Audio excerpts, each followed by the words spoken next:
I'm Maria Fernanda Gebara, and I'm currently working as a consultant for CIFOR, but also I'm an independent researcher.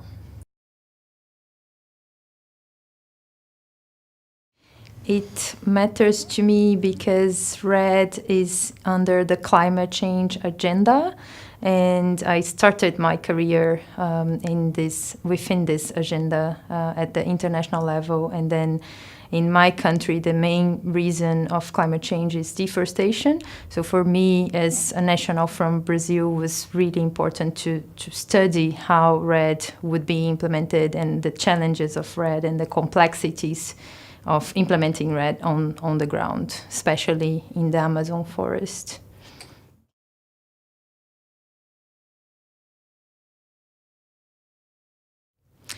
Well, after 10 years of working with REDD, I would say I'm not sure anymore. In the beginning of my career, I was very, very positive about it because for me, REDD was a way to recognize the role of forests in mitigating climate change.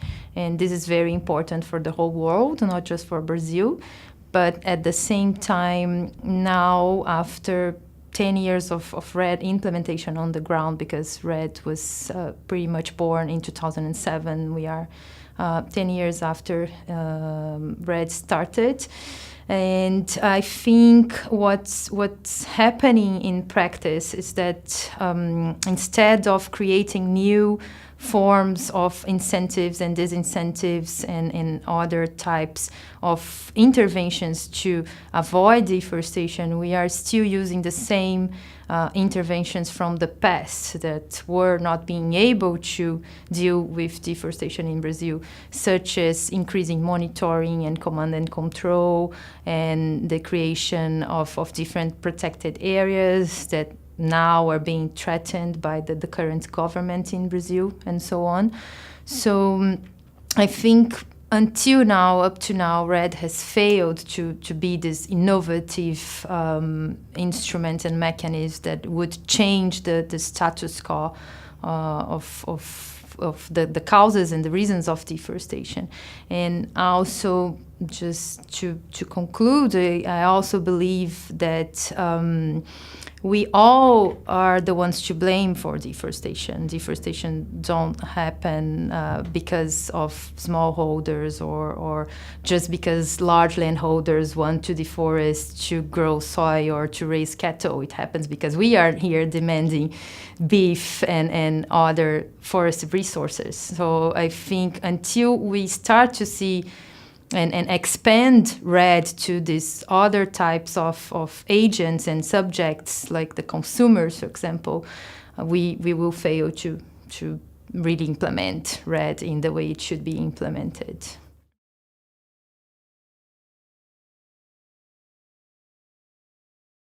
In terms of benefits, I think what was the main important benefit for me is to raise the attention of the complexities of reducing deforestation on the ground.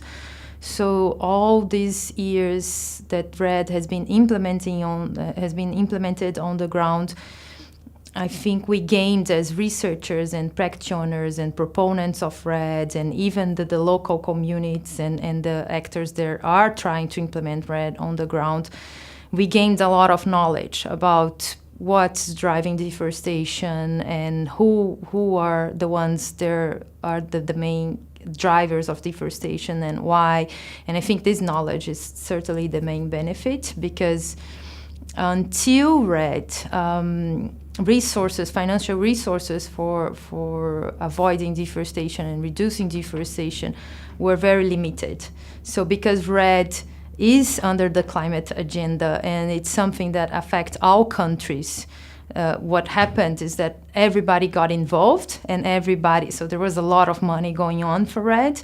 So this was the main benefit of this was that we gained a lot of knowledge about what we need to reduce deforestation and so on. But at the same time, this is more like a benefit for national governments and researchers and so on, and while the people they're there like needing the means and the means and the like technical assistance and technology and so on to really reduce deforestation, they are the ones that received the few part of the resources and not the large amount of resources.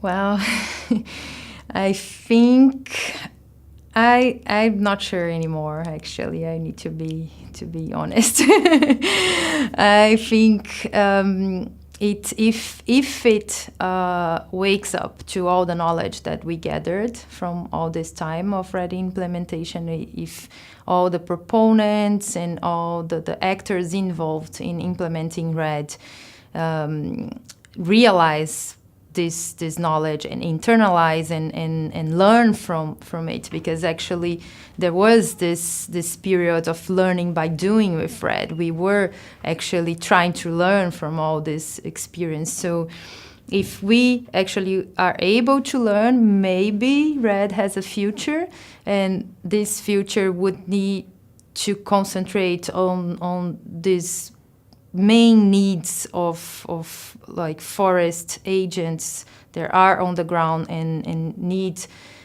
different resources, not just financial resources, but like technical and capacity building and education and even things that are related to their well-being, such as energy and things like that.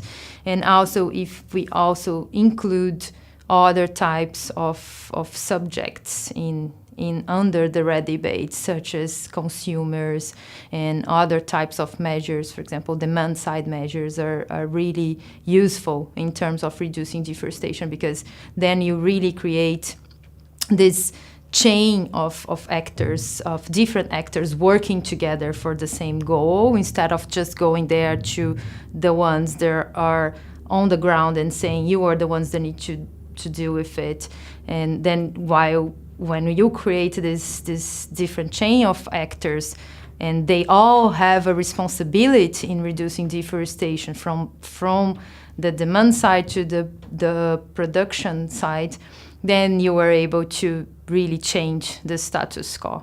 So if REDD engage with these different actors in different sectors and different countries, not just in the countries that have the forests and so on, then I think it has a future.